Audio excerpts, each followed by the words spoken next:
établir quelques vérités. Dans nos territoires d'outre-mer, un petit nombre, un petit pourcent de la population qu'on désigne sous l'affectueux nom de béquet, n'est-ce pas, aura pris pour habitude, comme leurs ancêtres précédemment esclavagistes, de faire en sorte que les populations deviennent aussi des esclaves, ou en tout cas des travailleurs d'un système qui n'a pas lieu d'être. Donc, un petit pourcent de la population occupe le pouvoir économique, je dirais même le pouvoir politique, parce que mine de rien, c'est eux qui causent à l'oreille de celles et ceux qu'on met en place, et finissent par décider pour les nôtres ce qui serait bien. Ce qui serait bien, c'est que l'on continue par être enchaîné comme du temps de l'esclavage, par un système qui va dépouiller mentalement, physiquement, psychologiquement les populations. Alors, on capte toutes les richesses. Et comme dans un système colonial, et comme dans le principe, avant même qu'on ait déclaré que nous étions des départements, donc les colonies d'outre-mer, nous sommes là pour alimenter le système français, pour le nourrir grassement.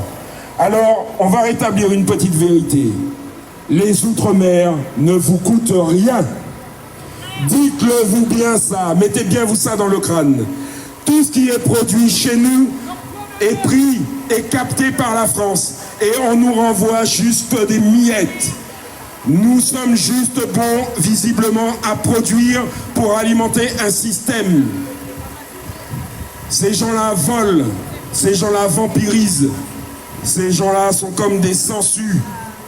Ils aspirent, ils sucent, et au final, nos peuples sont toujours dans la misère. Alors, ce petit pourcent, aidé par les gouvernements successifs, depuis de nombreuses années, depuis de nombreux siècles, dira-t-on, ces gens-là continuent d'agir comme s'ils étaient les maîtres de la Martinique ou des territoires d'outre-mer. Alors, toutes les richesses sont captées et l'on propose au peuple des Antilles d'aller ou de devenir des esclaves du ventre et d'aller se nourrir dans les supermarchés. Après avoir volontairement validé le fait qu'il fallait chercher des poisons à mettre dans les sols pour faire en sorte que nous soyons toujours dépendants d'eux, après avoir bien empoisonné nos sols, où on ne peut même pas cultiver un peu de bien pour nous-mêmes, ces gens-là nous proposent de venir faire les courses dans leur supermarché à des prix prohibitifs, à des prix que vous n'accepteriez pas ici. Un pack d'eau ici à 1,50 €, 6 bouteilles d'eau d'1,5 litre, n'est-ce pas? On prend la plus mauvaise marque. Eh bien, vous allez multiplier ça gentiment par 10. Vous allez multiplier ça par 10. Voilà les prix qui sont appliqués pour nous. Voilà ce que nous méritons, après avoir tant donné. Et vous comprenez bien que cela est insupportable.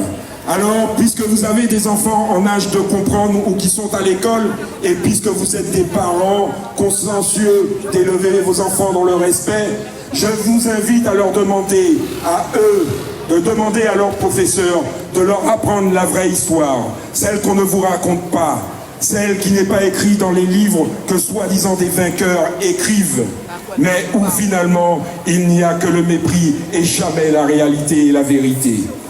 Dans nos territoires, vous êtes, par votre inaction ou par le fait que vous acceptiez sans broncher ce qui s'y fait ou ce qui se dit en votre nom, vous devenez et vous construisez un héritage fait de violence, fait à des peuples qui ne vous ont jamais rien demandé et ne vous ont jamais rien fait.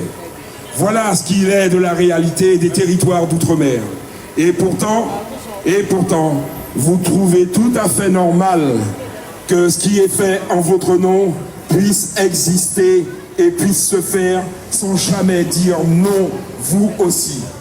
Alors, lorsque vous aurez un bulletin de vote, pensez aux territoires d'outre-mer qui subissent des lois que vous votez, que vous décidez ici en catimini. Des lois où finalement, lorsque nos parlementaires sont invités à prendre la parole, on leur propose simplement d'aller se coucher, car il est trop tard pour discuter. en catimini, dans des alcôves ou dans des chambres mal fichues, des décisions contre les nôtres, contre mon peuple d'outre-mer. Celui-là même subit les lois françaises, des lois que vous acceptez. Alors, je vous dirais que ces lois ne font que continuer le système colonial qui existe depuis toujours. Ah, il faut m'avancer. Bon, alors, ces lois coloniales qui sont contre les nôtres ne peuvent plus perdurer. Nous sommes au XXIe siècle. Et si vous acceptez cela, c'est anormal. Si vous acceptez que des Français subissent ce que vous ne voulez pas subir vous-même, alors ne soyez pas surpris d'avoir autant de personnes qui vous disent non, qui se dressent face à vous et vous disent non, cela suffit. Il y en a assez. Il y en a assez de votre attitude où vous êtes là, attentiste.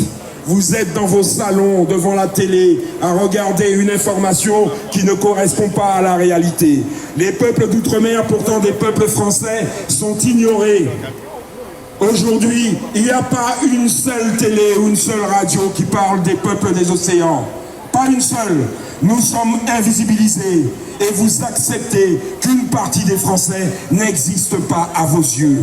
Donc vous acceptez vous-même de contribuer à faire en sorte que nous subissions le mal, le mépris, la haine que certains ont au fond d'eux. Et vous portez en vous les gènes du racisme que l'on oppose à mon peuple, peuple des océans, peuple des outre-mer, ultramarins.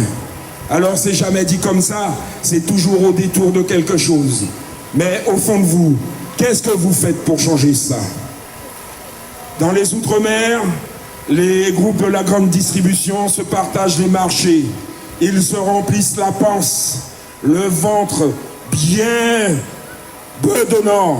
Ils viennent aux tables rondes pour discuter soi-disant et dire qu'ils feront des efforts, des engagements qui finalement n'intéressent que ceux qui croient encore aux fables de La Fontaine. D'ailleurs, c'est un voleur parmi tant d'autres, celui-là.